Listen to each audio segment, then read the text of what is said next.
Spring in Chattanooga has always been a time of hope for me. Even now, in my 68 years, when there is less and less hope, I catch myself smiling involuntarily at the magnolias in bloom. Today, I decided to walk to the bank, ignoring the slight tingling in my chest. Dr. Benson insisted I avoid exertion, but what does he understand? He's 30 years younger than me and has never known what it's like to save every cent. My name is Edward Rohan. I was once a respected tax consultant with a firm in Chattanooga. Not the most glamorous profession, but it allowed me to educate my son and provide a decent living for my family.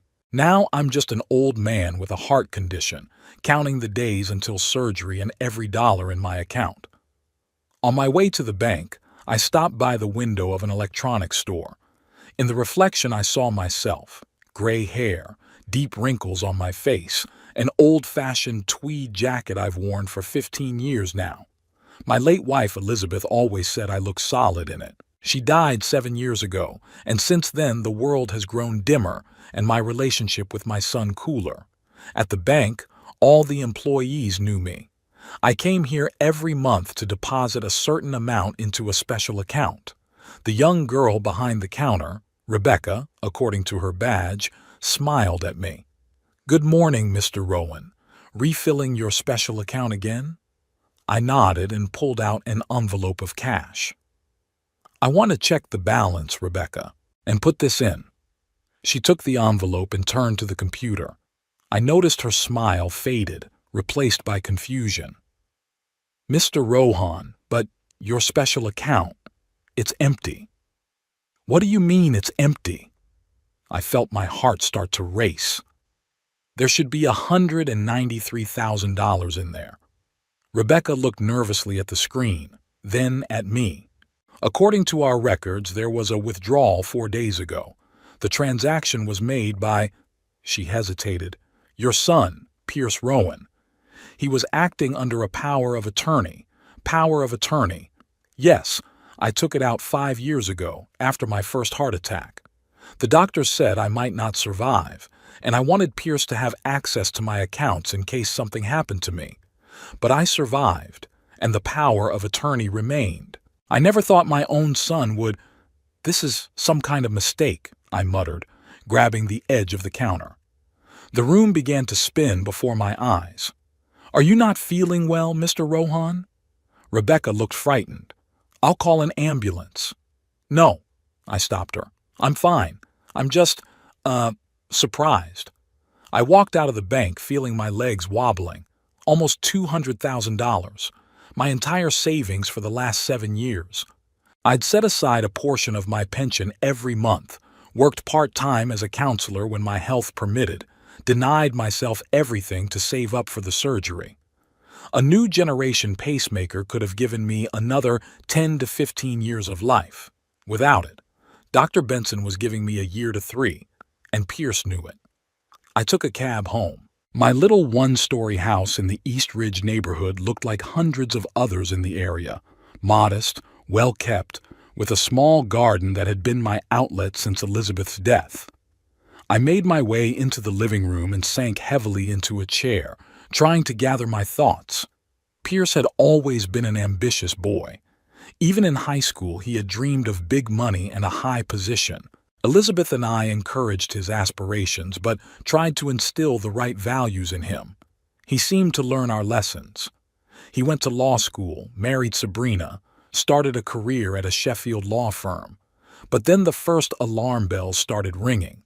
Expensive suits he couldn't afford, country club memberships he couldn't afford, ostentatious generosity in public and pettiness in personal relationships. After Elizabeth died, Pierce visited me less and less often. He was always in a hurry, always busy, and if he did come, the conversation invariably centered on his successes and accomplishments. And then Sabrina showed up. At first glance, a nice girl from an ordinary family, working in the marketing department of a supermarket chain. But I immediately noticed something in her that my son didn't see, an unquenchable thirst for status. She looked at our modest home with poorly concealed disdain, ignored family photos and heirlooms, and in conversation constantly mentioned her successful girlfriends and their amazing husbands. I didn't interfere. Pierce was a grown man and chose his own path. But when they bought a house that they clearly couldn't afford, I couldn't stand it and voiced my opinion. Pierce took offense. Sabrina said that I don't understand modern life. After that, our relationship became even more strained. I pulled out my cell phone and dialed my son's number. It kept ringing, but no one answered. Then I decided to call my longtime friend and client, Vivian Camberwell. She owned a dental practice and was always practical and sensible. "Edward, how nice to hear from you." Her voice sounded warm and sincere. "How is your health?" "I've been better, Vivian. Listen, would you mind coming over to my place today? I need some advice." She agreed without question. Vivian had always been like that, reliable and understanding. After her husband died, she ran her own business and raised 2 kids. We were never more than friends, but I appreciated her company and wisdom. While I waited for Vivian, I decided to check Pierce and Sabrina's social media. I didn't usually look there. Modern technology isn't for me, but my son had once set up a profile for me to keep up with family news. In reality, that meant I could only see their lives through filtered photos and bragging posts. Sabrina's latest posts were full of enthusiastic comments about some awesome surprise from her husband, but no specific details. A few of their mutual friends left congratulations and hints of something expensive and prestigious. Had they really spent my money on some luxury? The thought made my stomach churn. I called the bank and asked for the details of the transaction. I was told that the money had been transferred in a single payment to Premium Motors. That was it. My savings had gone to a car they couldn't afford on their legitimate income. The doorbell rang, bringing me out of my daze. Vivian brought a homemade cake and a thermos of tea. She always remembered that I loved her apple pie. "Tell me what happened," she said as we settled on the veranda.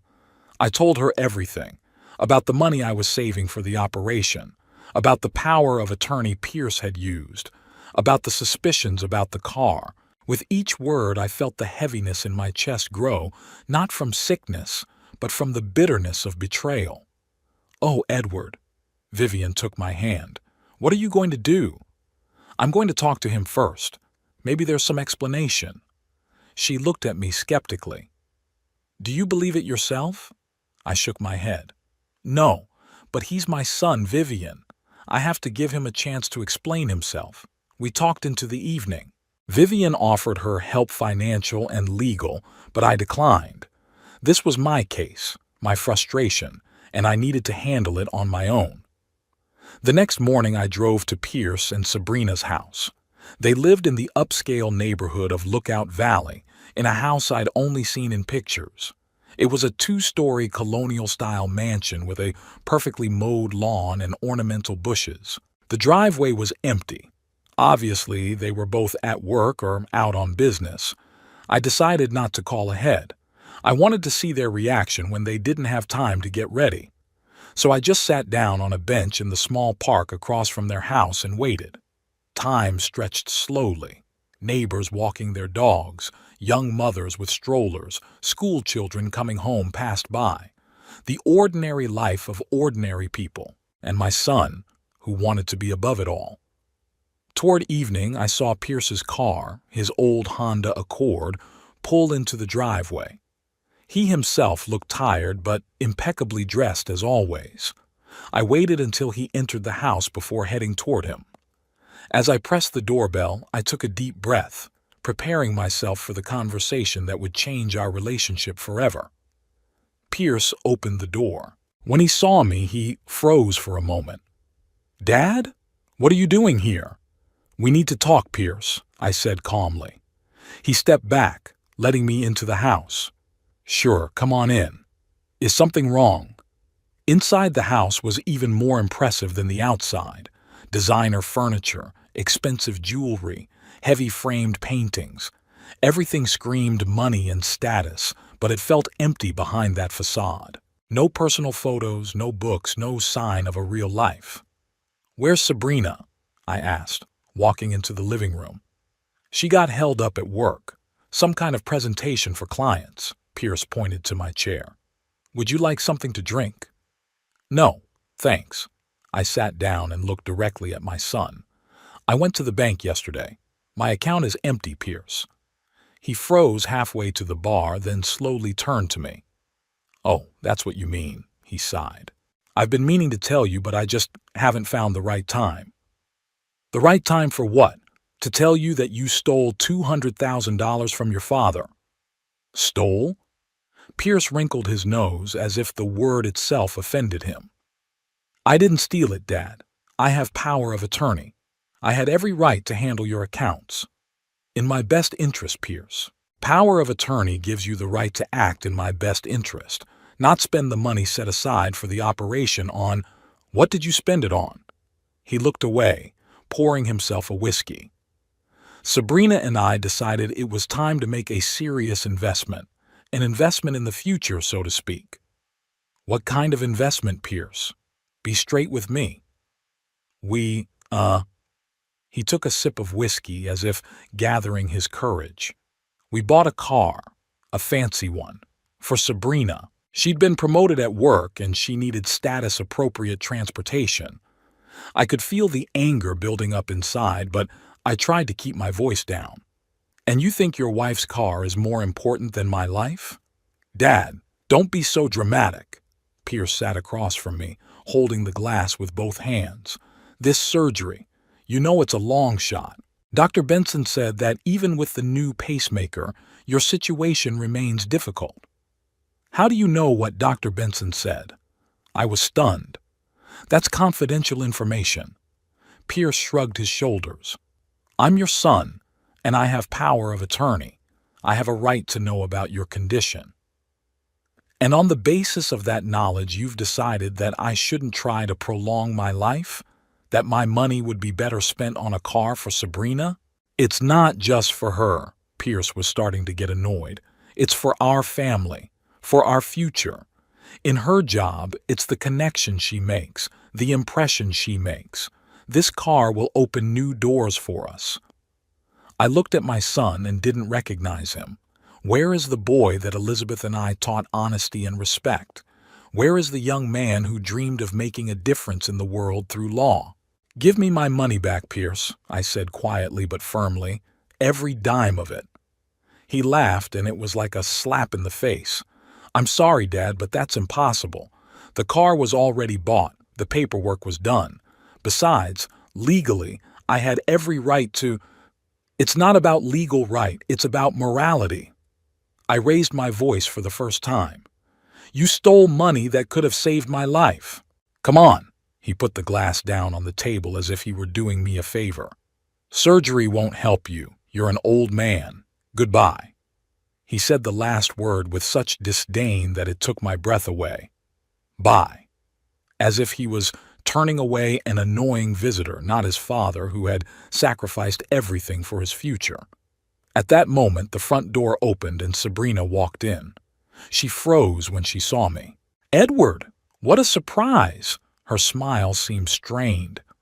"Pierce didn't tell me you were coming." "I didn't know." Pierce stood up and walked over to his wife.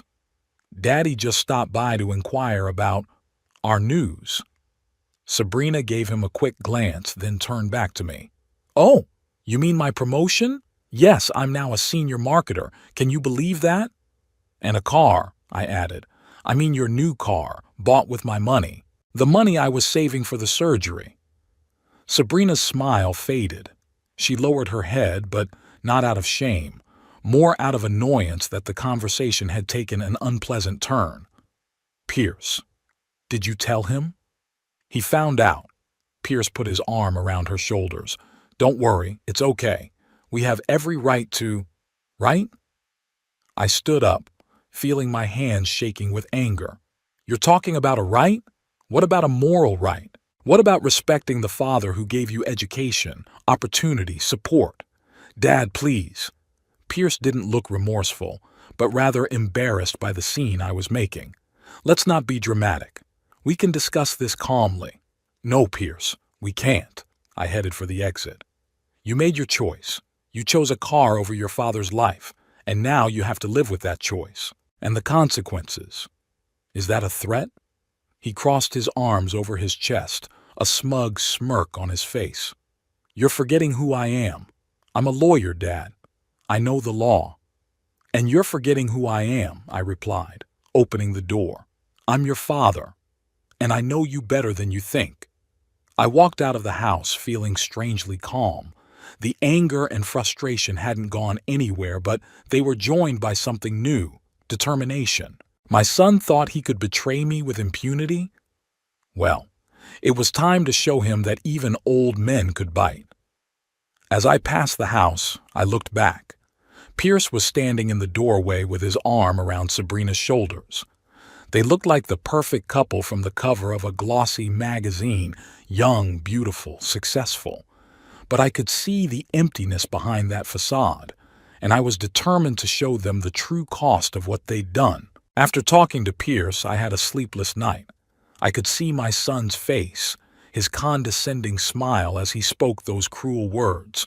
My heart ached, and not just from sickness. The betrayal had hurt deeper than I could have imagined. In the morning, I decided I had to find out the whole truth.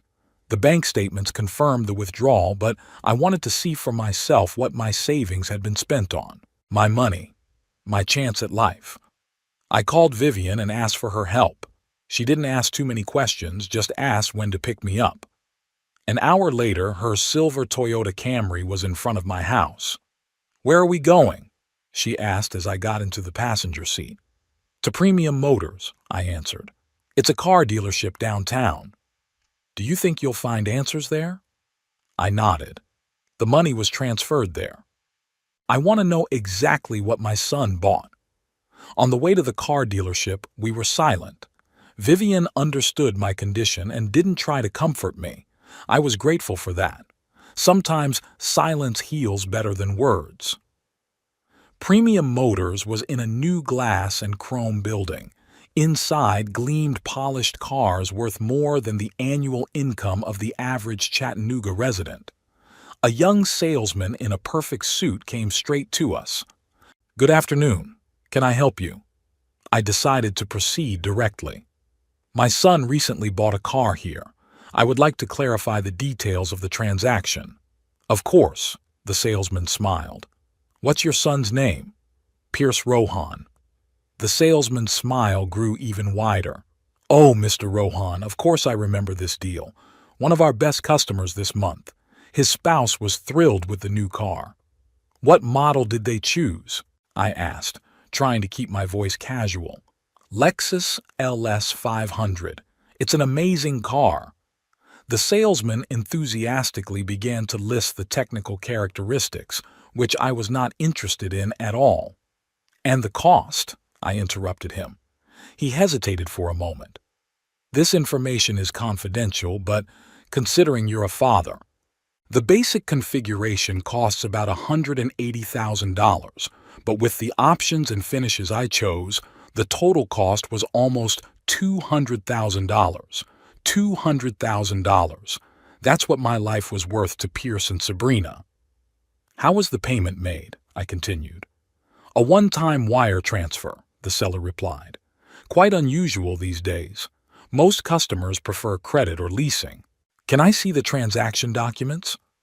Now the seller looked uncertain. "I'm afraid that's not possible without the buyer's consent." Vivian, who had been silent all this time, intervened. "Young man, Mr. Rohan is the source of the funds for this purchase. Unless you want him to go to his lawyer to question the legality of the transaction, I would recommend showing the documents." It was a bluff, but the seller turned visibly pale. I'd have to consult with the manager." He disappeared into the office and returned 5 minutes later, accompanied by a middle-aged man in an expensive suit. "Mr. Rohan?" The manager extended his hand to me. "I'm Darren Wilcox, the salon manager. How can I help you?" I explained the situation without going into the details of the family conflict. "You see, my son was acting under a power of attorney. I just want to make sure it's done properly." Wilcox looked at me carefully, then nodded. Of course. Let's go into my office. In his office, I was shown copies of the transaction documents. Pierce's signature, a notarized power of attorney in my name, a wire transfer for the exact amount of $197,620. Everything was legally perfect. My son knew his business well. When was the car delivered? I asked, returning the documents. 3 days ago, Wilcox replied.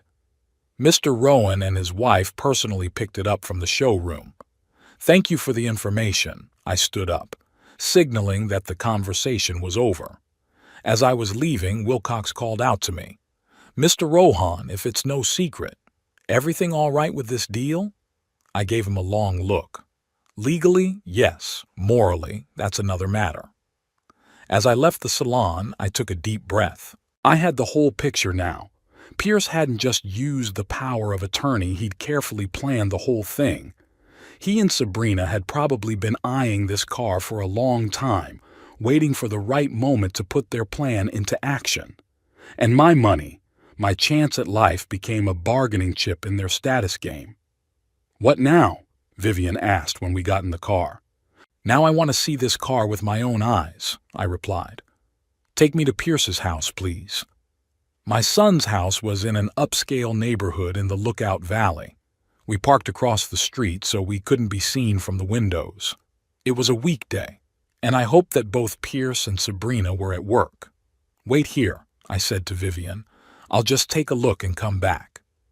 I crossed the street and walked up to the house. The garage door was closed, but through the small glass inserts I could peek inside. And there it was, a brand new Lexus LS, gleaming in the semi-darkness of the garage. Silver, with chrome details, it looked like a spaceship against the background of ordinary things. A car worth my life. I stood looking at that car and felt a cold rage building up inside. Not the rabid anger that blinds you, but the calculated, chilling rage of a man who had been betrayed. I was about to leave when I heard the sound of a car pulling up.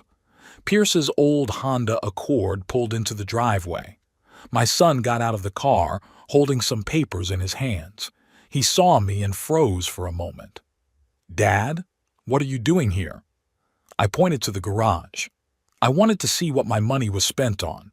Pierce looked around, clearly embarrassed by the possibility of a scene in front of the neighbors. Let's go inside and talk. No, I shook my head.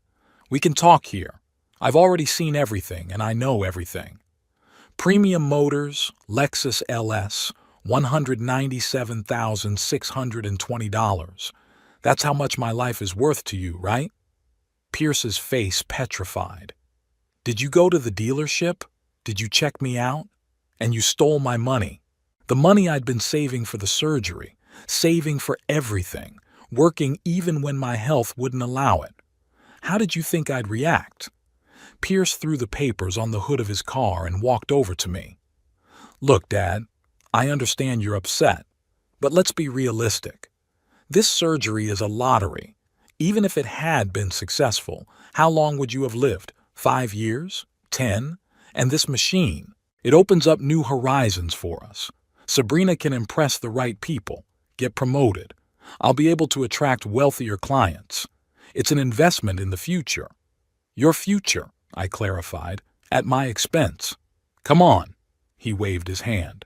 The surgery won't help you. You're an old man. Bye. He threw the last word with such disdain as if he were getting rid of an annoying petitioner. I looked at him and didn't recognize him. This was not my son, the boy Elizabeth and I had raised with love and care. This was a stranger, obsessed with status and material possessions. You're right, Pierce, I said quietly. I am an old man, but I'm not dead yet, and as long as I'm alive, I'll fight for justice. What are you talking about? He frowned. What are you going to do? You'll see. I turned to leave. You know the law well, Pierce, but I know life, and I know you better than you think. Is that a threat? He crossed his arms over his chest, a smug smirk on his face. You're forgetting who I am. I'm a lawyer, Dad. I can turn any attempt you make to do anything into a very unpleasant legal process. And you forget who I am, I replied. I'm a man who has worked honestly and paid his taxes all his life, who has never made a deal with his conscience, who's helped a lot of people sort out complicated financial issues. I have connections too, Pierce. And unlike yours, they're based on respect, not showmanship. I saw something flicker in his eyes, not fear, more like uncertainty. He hadn't expected me to be so determined. Dad, let's not do anything stupid. His tone became conciliatory. Maybe we can find some kind of compromise. I could help you financially. You've already helped me, Pierce. I began to walk away. Now it's my turn to help you. Help you realize that actions have consequences.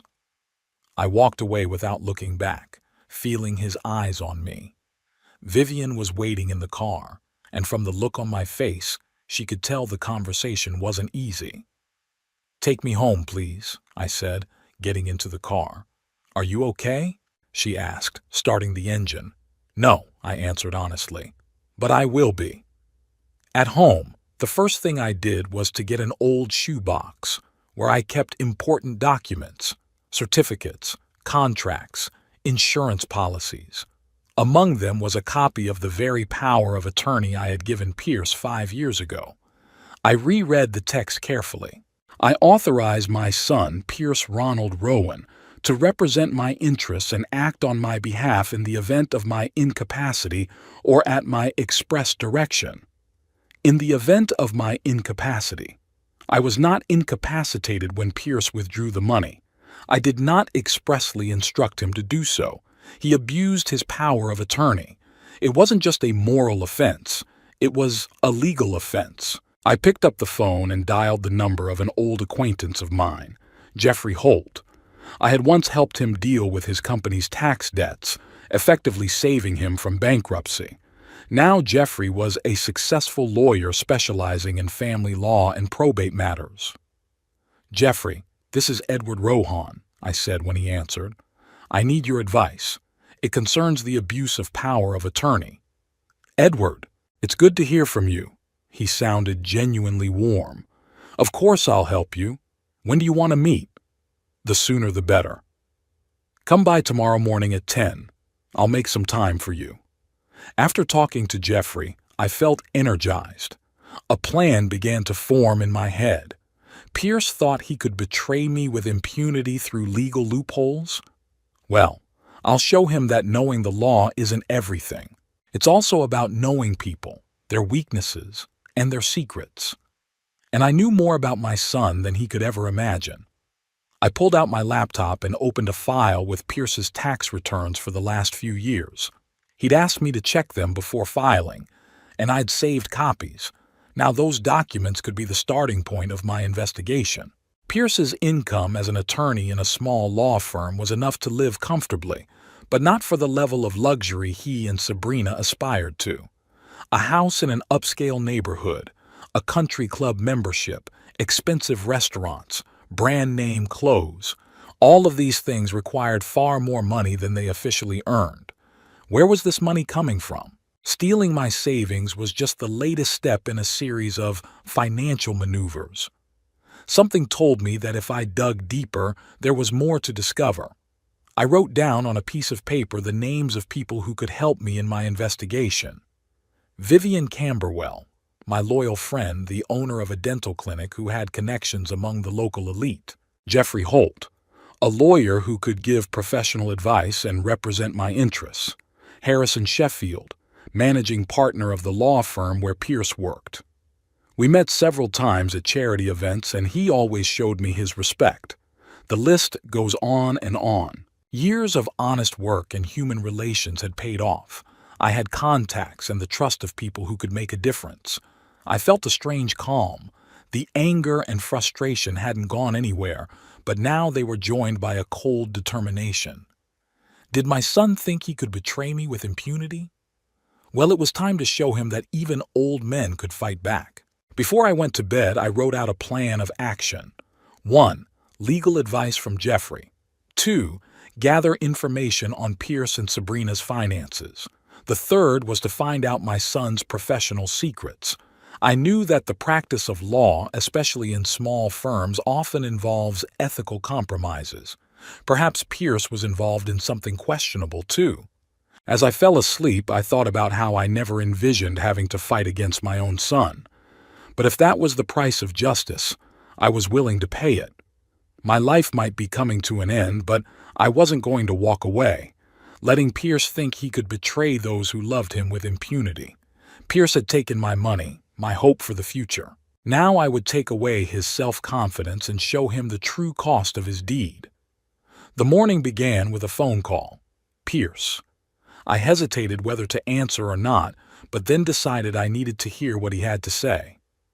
"Good morning," I said, trying to keep my voice neutral. "Dad, we need to talk." Pierce sounded tense. "I've been thinking about yesterday. Maybe we were too harsh." "We? Okay, me. I was harsh. Look, I don't want us to have a feud. We could meet. We could discuss things calmly." I knew what was behind those words. Not remorse, but fear. My promise last night made him nervous. "I'm sorry, Pierce, but I'm busy today. I have a meeting with a lawyer." There was a pause. "A lawyer? Why?" "You said it yourself. I'm an old man. I need to get my affairs in order." Another pause, then an uncertain laugh. Sure. It's a smart move. Maybe tomorrow?" "I'll let you know," I answered and ended the conversation. At 10 o'clock that morning, I was already sitting in Jeffrey Holt's office. His law firm was located in a beautiful historic building in downtown Chattanooga. Jeffrey himself, a large man with graying temples and a shrewd eye, greeted me with a sincere cordiality. "Edward, it's good to see you." He shook my hand, though the circumstances were not the most pleasant by the looks of it. I told him the whole story about the illness, about the money for the operation, about the power of attorney and Pierce's betrayal. Jeffrey listened attentively, occasionally making notes in his notebook. "So, your son used the power of attorney to withdraw money from your account and buy a car," he summarized, "without your knowledge or consent." "That's right. And that money was earmarked for a medical procedure that could prolong your life." I nodded. "Well," Jeffrey leaned back in his chair, "legally there's a violation here. A power of attorney gives you the power to act in the principal's best interest, not your own. We could file a lawsuit for abuse of power of attorney and seek reimbursement. What are the chances of success? Honestly, 50-50. Your son's a lawyer. He's probably drawn up the formalities to be within the law. The trial could drag on for months, if not years. Given your health—" "I understand," I interrupted him. "Direct legal action is not the best option, but there are other ways." Jeffrey looked at me carefully. "What do you mean?" "I want to gather information about Pierce and his wife's professional activities. I suspect that their lifestyle is funded by more than just legal income." "You're going to blackmail your own son?" Jeffrey raised his eyebrows. "No," I shook my head. "I'm going to get justice. If the law is broken in the process, well, let the law decide." Jeffrey thought for a moment. "I can't participate in the collection of dirt, Edward. It's against professional ethics. But I can give you legal advice about what actions are legal in this situation and what actions are not." We talked for another hour.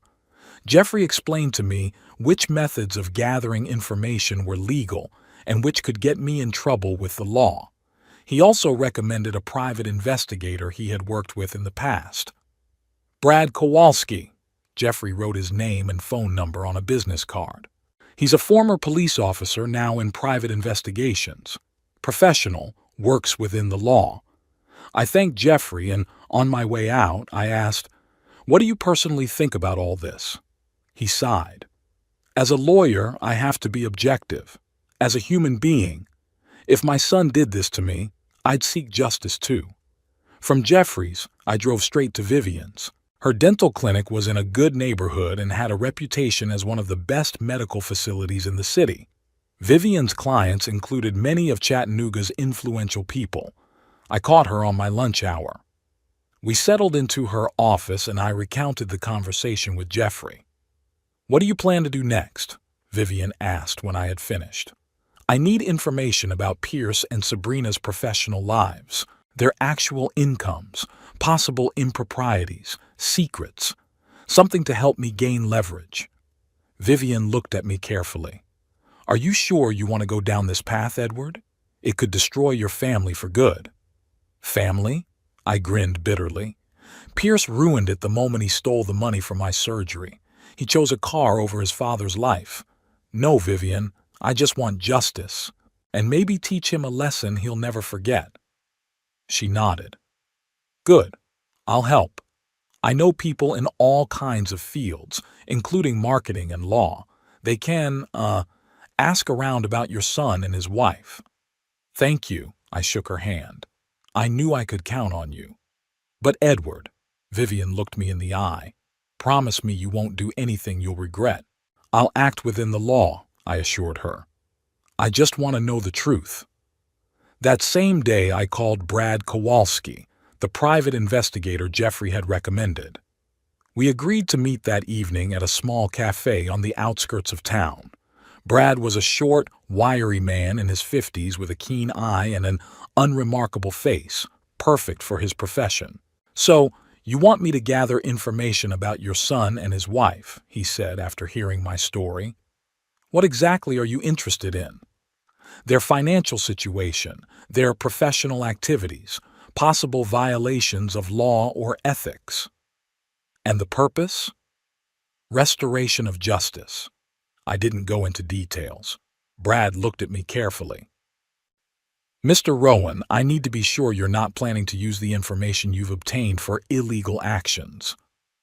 "I'm a lawyer by training," I lied, thinking it would make the conversation easier. "All I want are the facts. What I do with them is my business." Brad seemed satisfied with that answer.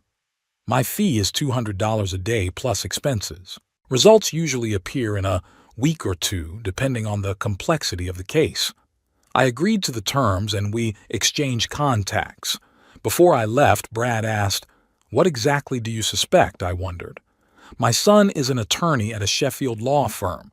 His wife is a marketing executive at the Bridgestone supermarket chain. They live much richer than they can afford on their official incomes. They recently bought a $200,000 car with money stolen from me. I guess this isn't their first questionable financial move." "I see." Brad made a note in his notebook. "I'll get back to you as soon as there's something interesting." I spent the next few days waiting. Pierce called twice more, but I didn't pick up. I needed time to gather information before meeting with him again. On the fourth day, Vivian called. "I have something interesting," she said. "Can you come over?" An hour later, I was at her house. Vivian lived in a spacious apartment in the center of the city. It was cozy and tastefully furnished, reflecting her personality, practical and elegant. "My friend Helen works in the marketing department at Bridgestone," Vivian began as we settled into the living room. "She's not crazy about your sister-in-law. According to her, Sabrina is known for her creative approaches to budgeting." "What does that mean?" "She oversees ad campaigns, contracts with agencies, approves budgets. According to Helen, these contracts are often inflated. The difference settles somewhere on the side. Presumably some of it goes back to Sabrina in the form of a thank you." "Kickbacks," I nodded. "It's a classic scheme. Any proof?" "Helen says there are rumors within the company, but no direct proof.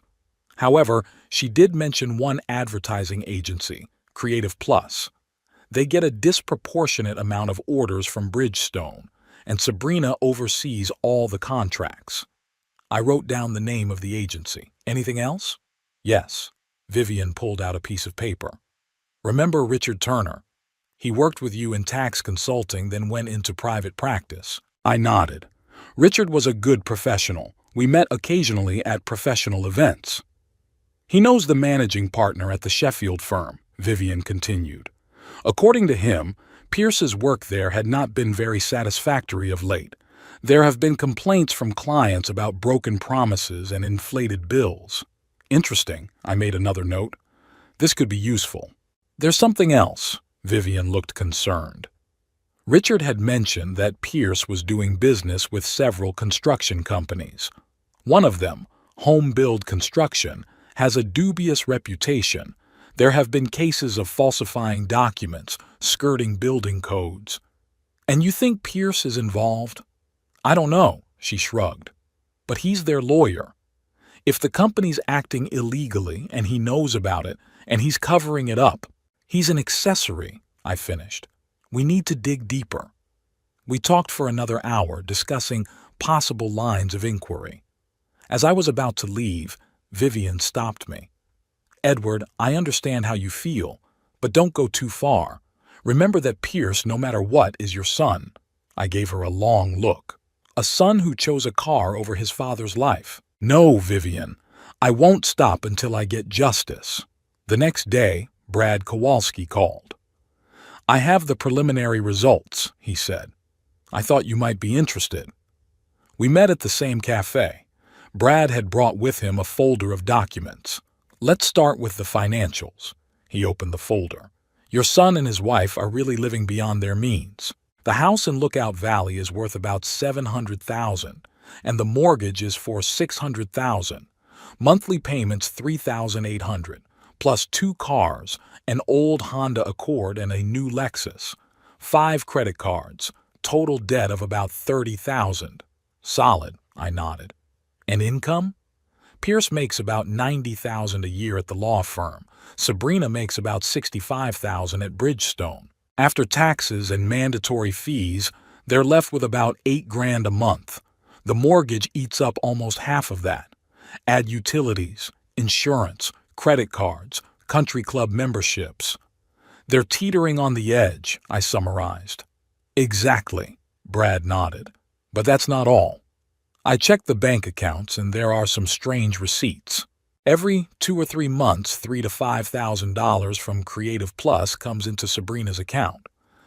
Advertising agency, I remembered talking to Vivian.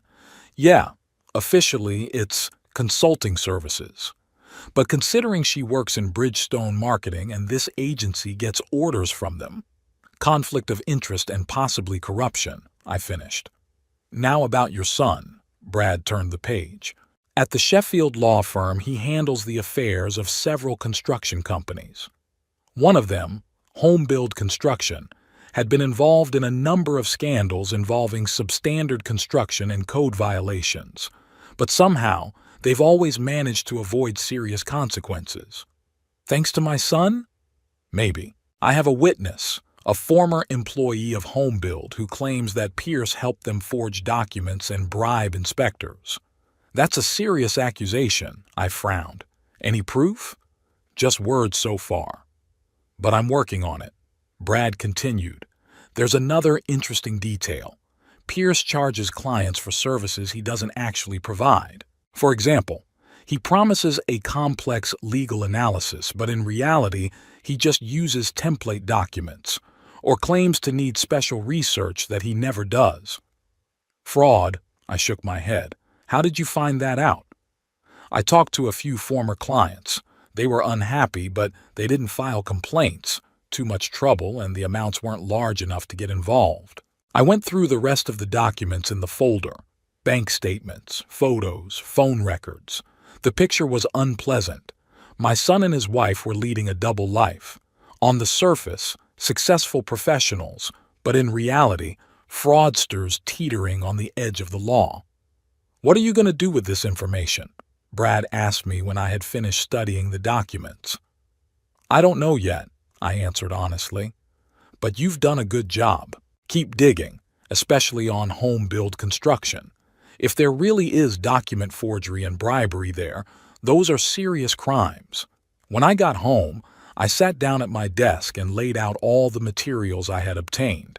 In front of me was the story of my son's downfall from promising lawyer to unscrupulous businessman willing to cross the law and morality for the sake of ostentatious prosperity. Something inside me clenched with pain. This was not the future I wanted for Pierce. This wasn't what Elizabeth and I had taught him. Where did this turning point occur? When did ambition and lust for status eclipse honesty and integrity? But now was not the time for sentimentality. Pierce had made his choice when he stole my money and robbed me of my chance at life. Now I had to make mine. I picked up a blank sheet of paper and began to draw up a plan of action. The first was to meet with Harrison Sheffield, the managing partner of the law firm where Pierce worked. I could hint at the information I had about questionable practices and suggest an internal review. The second was an anonymous report to Bridgestone Internal Audit about possible conflicts of interest and corruption schemes involving Sabrina and Creative Plus. The third was a contact with a former employee of Home Build Construction who could provide concrete evidence of Pierce's illegal actions. The plan was risky, but doable. I wasn't going to tamper with evidence or break the law, just point competent people to problems that already existed. I glanced at Elizabeth's picture on the table. What would she say about my plan? Would she approve of my actions against my own son? "You've always taught Pierce that actions have consequences," I mentally addressed her. "He needs to learn that lesson now." I lay awake for a long time that night, pondering the steps ahead. Revenge is a dish served cold, the old saying goes. And I was ready for my revenge to be not just cold, but calculated, precise, hitting exactly where it would be most painful, at Pierce and Sabrina's pride and smugness. They took away my opportunity to prolong my life. I will take from them what they value most: status, reputation, ostentatious prosperity. And when they lose it all, when Pierce comes to me on his knees begging for help, I will remind him of his own words. The morning was overcast, which suited my mood. The plan was ready, and it was time to act. I started with the simplest of things: an anonymous letter to Bridgestone's Internal Audit Department. With Vivian's help, I found the contacts of the head of the department, Ronald Baker, a man with a reputation for integrity and principle. In the letter, I outlined the facts about a possible conflict of interest. Sabrina Rowan, a member of the marketing department, regularly contracts with Creative Plus, an agency from which she receives personal payments under the guise of consulting services. I attached copies of bank statements provided by Brad and a few contracts I was able to find through public sources. As I sent the letter, I felt a strange sense of relief. The first step had been taken, and there was no turning back. Now I needed to meet with Harrison Sheffield, the managing partner of the law firm where Pierce worked. I called Sheffield's office and, after introducing myself, asked for a meeting about a personal matter. To my surprise, he agreed to see me the same day. Harrison Sheffield turned out to be a tall, lean man with an attentive gaze and gray hair on his temples. His office on the 20th floor of the business center offered an impressive view of the city and the Tennessee River. "Mr. Rowan," he shook my hand. "It's a pleasure to finally meet you in person. Your son has told me a lot about you." "Only good things, I hope," I smiled, taking a seat in the visitor's chair. "Of course he did. He said you were an excellent tax consultant. I wish we'd crossed paths professionally." Sheffield sat down across from me. "What can I do for you?" "I've decided not to beat around the bush. It's about my son, Pierce. I have information that might interest you as managing partner of the firm." Sheffield tensed slightly. "What kind of information?" "About possible violations of professional ethics and possibly the law." I pulled out a folder of documents Brad had collected. "Pierce does business with several construction companies, including Home Build Construction." "Yes, that's one of our important clients." Sheffield nodded. "I have evidence that Pierce is helping them skirt building codes and falsify documents." I put the folder on the table. "Here is the testimony of a former home builder employee and some documents that support these allegations." Sheffield slowly opened the folder and began to look through the contents. His face remained impassive, but I could see the white knuckles of his fingers clutching the documents. "These are serious allegations, Mr. Rowan," he said at last. "If they prove true, it's not only a matter of professional ethics, but of criminal responsibility." "I understand," I nodded. "That's why I came to you, not the police or the prosecutor's office. I think you'll want to look into this internally." "Why are you doing this?" Sheffield looked at me carefully. "He's your son." I sighed and told him the story about the money for the surgery, the power of attorney, and the Lexus. Sheffield listened without interrupting, and his face gradually darkened. "I'm sorry you had to go through that," he said when I was done, "and I understand your desire for justice to be done. But are you sure you want to go down that road? It could seriously jeopardize Pierce's career." "He made his own choice," I said firmly. "Now let him live with the consequences." Sheffield nodded and closed the folder. "I'll conduct an internal investigation. If the allegations prove true, we'll be forced to take action, in the best interest of the firm." "I understand, and I appreciate your objectivity." As I was about to leave, Sheffield stopped me. "Mr. Rohan, I have to ask, are you sure this information is accurate? We're talking about serious allegations that could destroy not only your son's career, but our firm's reputation." "The information was obtained legally through a licensed private investigator," I replied. "But the final conclusions, of course, are yours." Sheffield nodded and I left, feeling a mixture of satisfaction and bitterness. Another step had been taken, another stone laid in the foundation of my revenge. The next item on the plan was to meet with Derek Foster, a former employee of Home Build Construction who Brad said could provide concrete evidence of Pierce's illegal actions. Derek agreed to meet me at a small bar on the edge of town. He was a large man with a tired face and the weary hands of a construction worker. "Are you Pierce Rowan's father?" he asked when we were seated at the far table. "Yes," I nodded. "Thank you for agreeing to meet me." "Honestly, I'm surprised," Derek sipped his beer. "It's not every day that fathers gather dirt on their own kids." "I have my reasons," I said. "But this isn't about me right now. Tell me what you know about Pierce's activities at Home Build." Derek looked around as if to see if anyone was listening, and then he started to say, "I was a foreman at Home Build for 5 years. I left 6 months ago when I realized I couldn't be a part of this. A shindig. The company builds houses with cheap materials, doesn't follow the norms, saves money on everything from the foundation to the roof. And when problems arise, and they do all the time, your son helps fix them." "How?" "Forging documents, bribing inspectors, intimidating disgruntled customers with legal threats." Derek shook his head. "I've seen him personally change the results of technical expertise to hide defects in structures." "Do you have any proof?" Derek pulled a flash drive out of his pocket. "Here are copies of some documents, the original expert reports and their corrected versions. Emails between Pierce and Home Build. Lists of bribed inspectors with payout amounts. I kept it as insurance in case the company decided to make me a scapegoat." I took the flash drive, feeling my heart start to beat faster. This wasn't just rumor or suspicion. It was concrete evidence of illegal activity.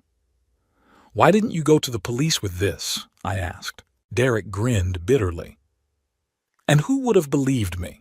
A former employee, perhaps harboring a grudge against the company, against a respected lawyer and a major construction firm with connections in the city government?" He shook his head. "No, that would be a surefire way to get yourself in trouble. But as long as you're digging—" "I appreciate your help," I shook his hand, "and I promise this information will be put to good use." "You know," Derek finished his beer, "I always thought your son was a good kid, smart, educated, but something about him has changed in recent years. It's like all moral restraints have disappeared. All that's left is the lust for money and status." His words echoed in my heart. I'd noticed the change too, but I'd preferred to ignore it, writing it off as natural maturation and ambition. Now I saw that it was something far more sinister, a moral decay that had led Pierce to betray his own father. Back home, I immediately checked the contents of the flash drive. The documents confirmed everything Derek had told me, and more. Pierce wasn't just aware of the irregularities, he was actively involved in the cheating schemes, receiving additional payments from HomeBuild. I made copies of all the files and sent part of them to Harrison Sheffield with a cover letter. The other part I gave to Brad Kowalski with a request to authenticate and possibly find additional evidence. The next day, I received an unexpected call from Ronald Baker, head of Bridgestone's internal audit department. "Mr. Rohan?" His voice sounded official. "I received your letter about Sabrina Rohan's possible misconduct. I'd like to discuss it in person. We agreed to meet in his office in an hour." Baker appeared to be a pedantic man with glasses and a neatly trimmed beard. His office was as orderly as his appearance, not a single piece of paper on his desk, everything organized in folders. "I've done a preliminary check on the information you've provided," Baker said when we sat down, "and I have to say that I've found confirmation of your suspicions. Over the past 2 years, Creative Plus has received contracts from us totaling about $1,200,000. All of these contracts were overseen by Sabrina Rowan, and yes, there is evidence of regular payments from them to her personal account." "Kickbacks," I stated. "Exactly," Baker nodded. "In addition, we found that the cost of Creative Plus's services is on average 30% higher than the market price. And the quality, let's just say, it leaves a lot to be desired." "What are you planning to do?" "We've already launched an official investigation.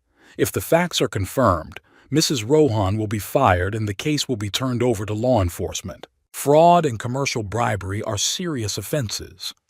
I nodded, feeling a strange emptiness inside. Another step had been taken. Another stone had been laid in the foundation of my revenge. But there was no satisfaction, only bitterness at the realization of what my son and his wife had become.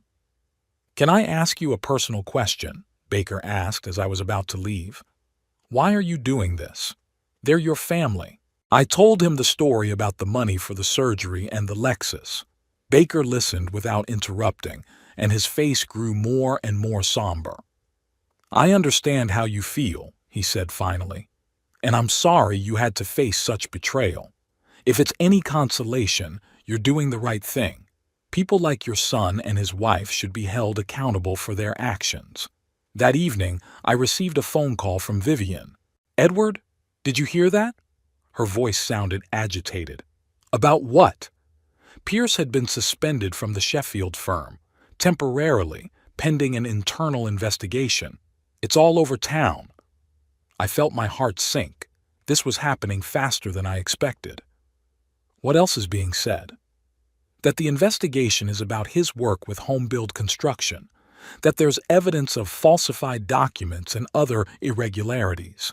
"Edward, do you really want to go through with this?" "Yes," I answered firmly. "They made their choice, Vivian. Now let them live with the consequences." The next few days were eventful.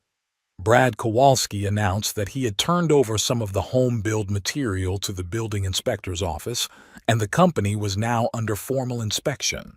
Harrison Sheffield confirmed that an internal investigation has revealed serious misconduct by Pierce, and the firm is considering firing him and referring the material to the bar. Bridgestone's Ronald Baker said Sabrina has been suspended, and the investigation has uncovered additional corruption. In addition to Creative Plus, she received payments from 2 other contractors. The plan worked even better than I expected. The house of cards that Pierce and Sabrina had built had begun to crumble, and now they were going to have to face reality, without prestigious positions, status, and possibly freedom. I expected a call from Pierce, a request for a meeting, an explanation, maybe even a plea for help. But the phone was silent. Either he hadn't yet connected what was happening to me, or his pride wouldn't let him admit defeat. On the 5th day after my operation began, I saw an article in the local newspaper, Home build construction under investigation over fraud allegations. The article also mentioned Pierce's name as a lawyer suspected of complicity. That same day, I received a phone call from an unknown number. I answered and heard Sabrina's voice. "Edward, we need to talk." She sounded tense but still arrogant. "About what, Sabrina?" "You know what about? All these inspections, investigations. That's your job, isn't it?" "What makes you think that?" I tried to speak calmly. "Stop it!" She was almost yelling. "It's too coincidental. First you threaten Pierce, and then suddenly there's trouble at the firm in Bridgestone. Maybe it's just karma, Sabrina. Or, as they say, you reap what you sow. You're ruining our lives over some money." I could hear the hysteria in her voice. "We're going to lose everything. Our jobs, our homes, our reputations. And I'm going to lose my life," I replied calmly. "Because of your decision to buy a luxury car instead of my surgery. What's worse, Sabrina?" There was a pause, then she spoke more softly, almost pleadingly. "Look, maybe we can make a deal. We'll give you your money back. We'll sell the car, take out a loan." "It's too late." I shook my head, though she couldn't see it. "You made your choice. Now live with the consequences." "You'll regret it." Her voice became hard again. "Pierce will find a way to stop you." "Tell him I expect his call," I said, and hung up. The conversation with Sabrina had left an unpleasant residue. I expected remorse, maybe even tears, but all I heard was anger and threats. They still didn't realize what they had done, still saw themselves as victims, not culprits. But the wheel had already been started, and there was no stopping it. The truth about Pierce and Sabrina was coming out, and soon they would have to face the full measure of responsibility for their actions. I looked at Elizabeth's picture again. What would she say now? Would she approve of my actions? Or would she ask me to show mercy to our son? "He has chosen his own path, Liz," I mentally addressed her. "And now he must walk it to the end." I lay awake for a long time that night, wondering what would happen next. The plan was working, the revenge was being carried out, but there was no sense of triumph, only the bitterness of realizing how low my son had fallen, and a quiet determination to see it through. Because some lessons are only learned through pain, and Pierce was about to learn the most important lesson of his life, the cost of betrayal. 2 weeks passed in a blur. I received reports from Martin on the progress of the bank investigation, from Brad on the new details of Pierce's machinations, from Vivian on the rumors circulating in the city.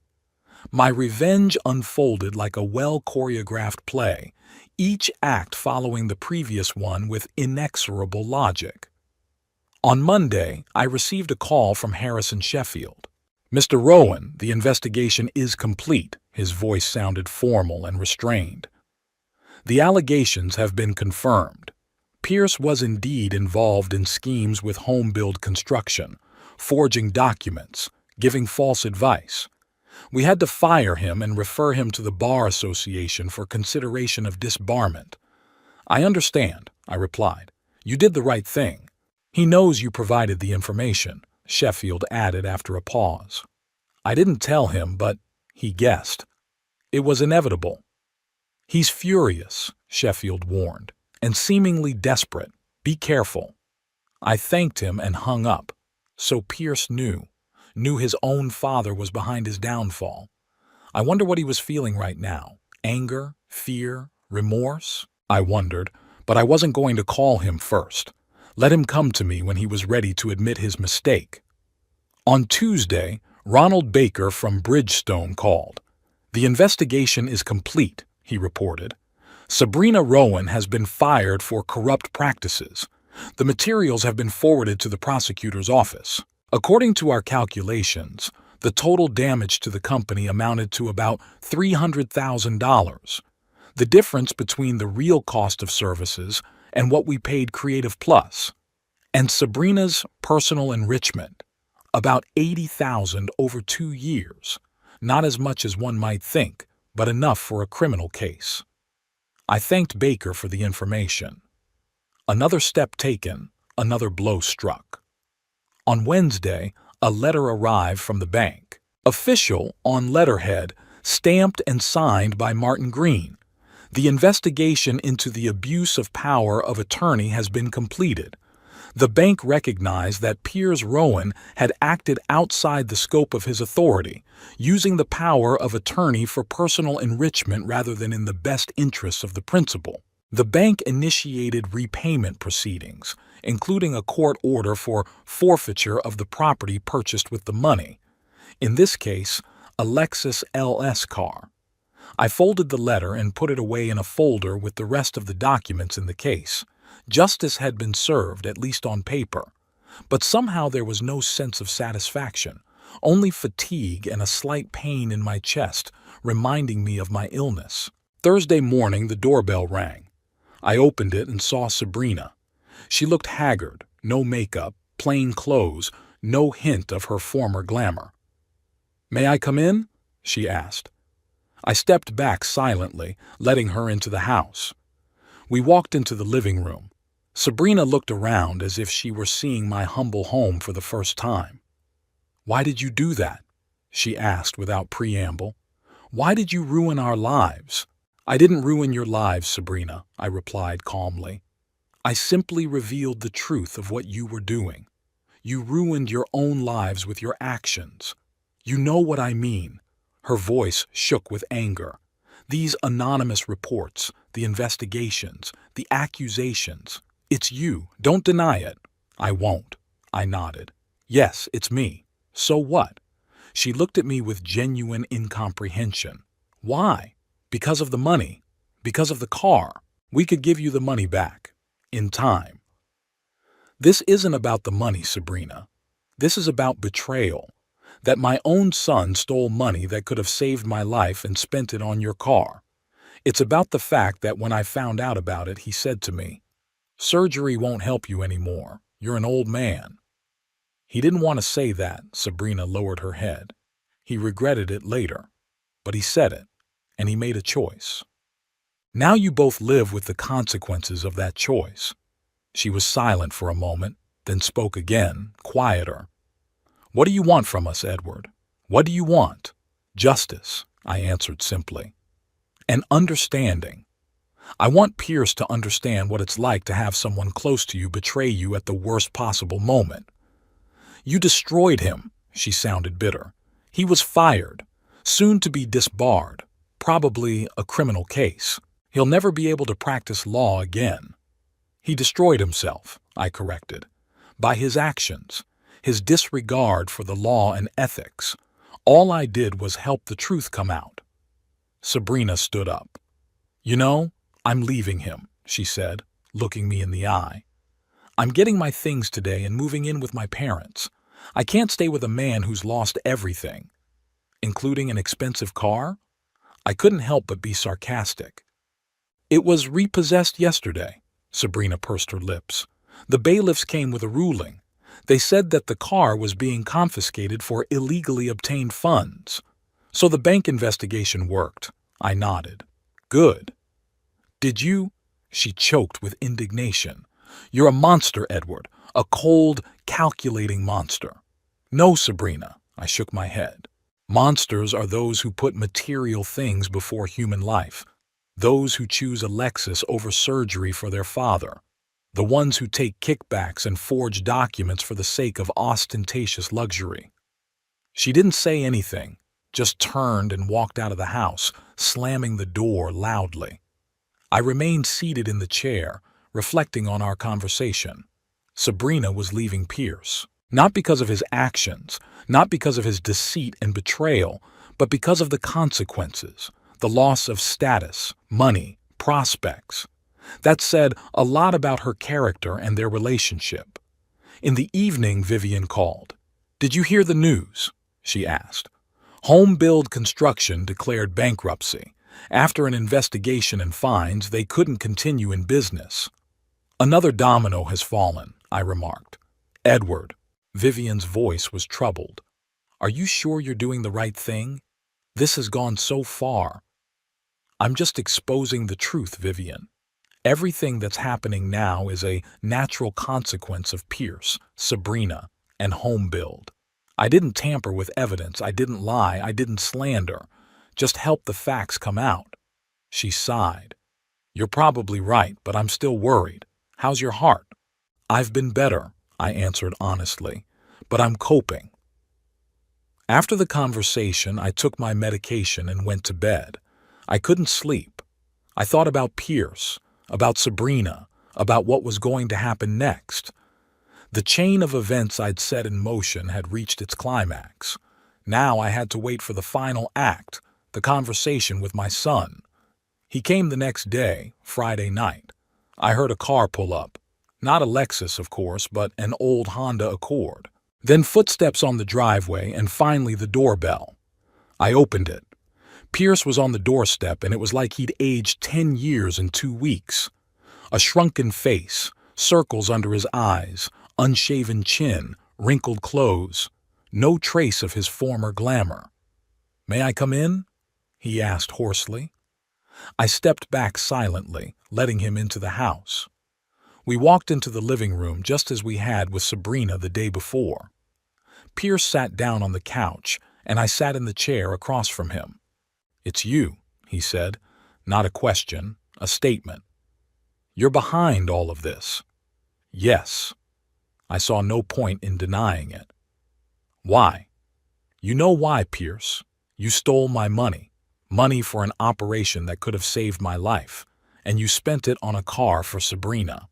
I was going to pay you back that money," he said quickly, nervously. "In a year or two, when I got a promotion—" "In a year or two, I could have been dead," I said calmly. "And you knew it. Dr. Benson said I had 1 year to 3 without surgery." Pierce lowered his head. "Yeah, hadn't thought about it. Sabrina wanted that car so badly. I wanted to give her a gift, at the expense of my life. Dad, He looked up at me, his eyes full of tears. "I lost everything. My job, my reputation, my wife. Sabrina left me yesterday, said she couldn't be with a loser." "Not surprising," I nodded. "She'd always valued only status and money." "What am I supposed to do now?" His voice sounded desperate. "I've been fired from the firm. I'm about to lose my license. All the clients have turned away. No one wants to deal with a lawyer who forged documents." "What do you want me to do, Pierce?" I looked at him calmly. "You want me to make it right? Give you back your job, your reputation, your wife? Help me." He slid off the couch and literally fell to his knees in front of me. "Dad, please. I know you can do something. You have connections, acquaintances." I looked at my son, a grown man kneeling in front of me, and felt a strange mixture of emotions: pity, bitterness, disappointment, but not triumph. Not the satisfaction I had expected. "Pierce," I said quietly, "I can't help you. You haven't just made a mistake, you've committed a series of crimes: forgery, fraud, abuse of power of attorney. These are serious violations of the law, and you, as a lawyer, knew that better than anyone. But you're my father." There was a tone of bewilderment in his voice. "Fathers are supposed to help their children." "And children should respect their parents," I countered. "They shouldn't steal money from them for a life-saving operation. They shouldn't tell them, 'The surgery won't help you anymore. You're an old man. Bye.'"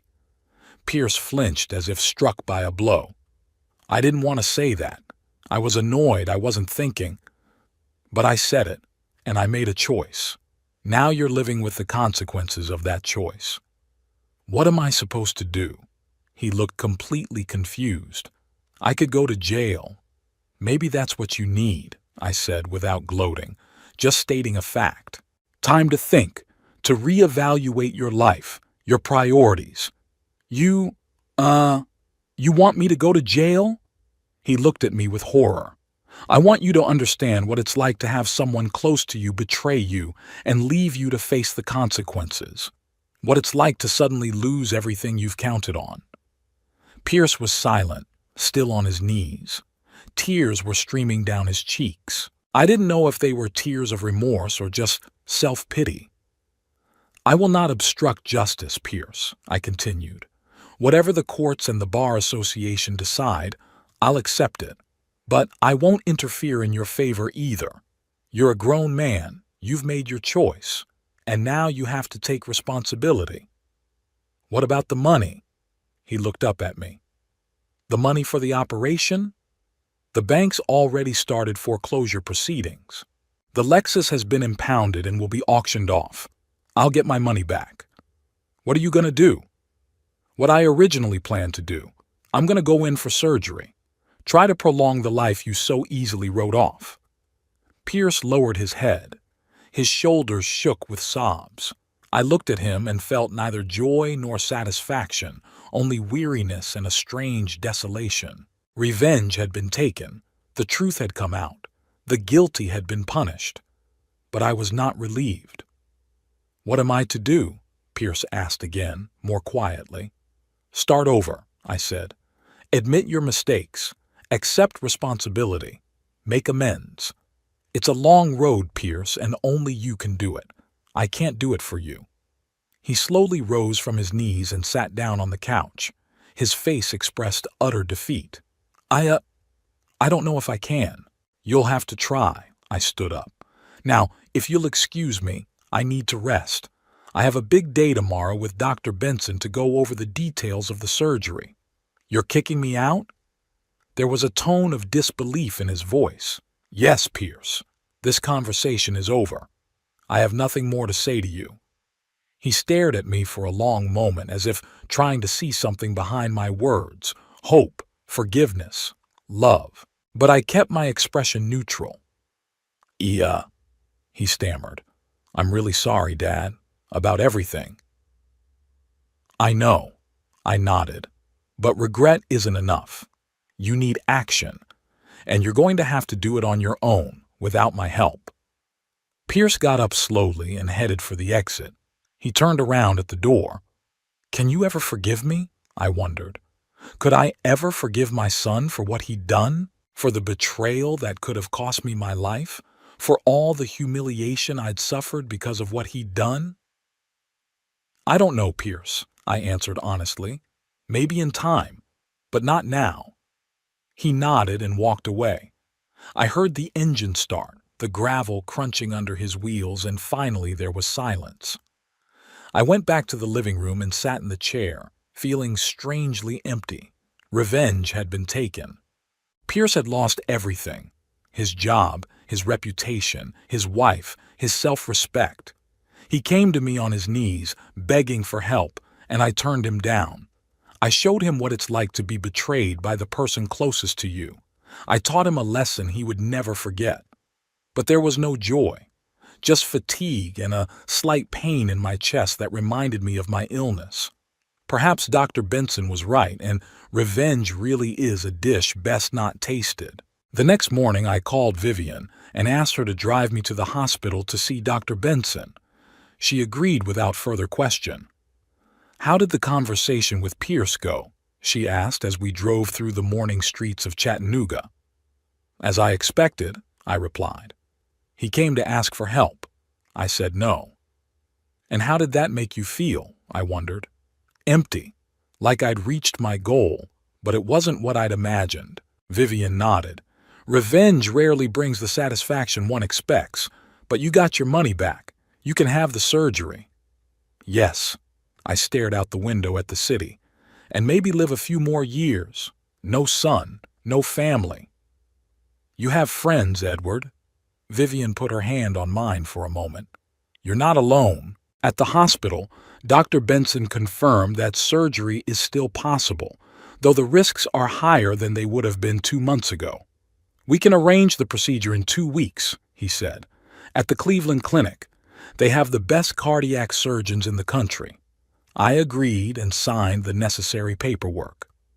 When Vivian and I left the hospital, the sun was shining brightly, and the city seemed cleaner and fresher than usual.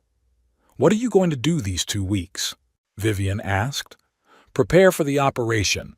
Get things in order, just in case. And Pierce? I sighed. I don't know. Maybe I'll call him before I leave. Maybe not. It depends on what he does next. We got in the car and drove back.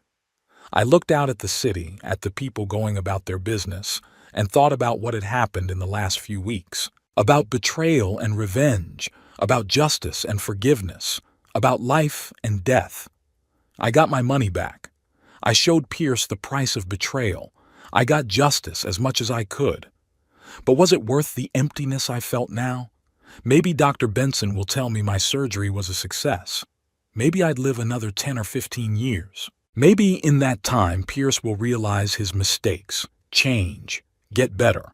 Maybe someday we'll be able to rebuild our relationship, not like before, of course, but at least on some level.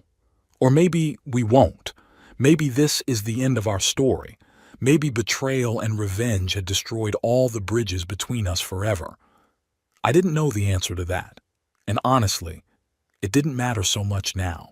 What mattered was that I'd made my choice, just like Pierce had made his. And now, we both had to live with the consequences. I closed my eyes and leaned back in my seat. In 2 weeks, I'd be in Cleveland, on the operating table, fighting for my life. And Pierce will still be here in Chattanooga, struggling with the consequences of his actions. Each of us on our own path, each with our own demons. And maybe someday those paths will cross again. But that will be another story.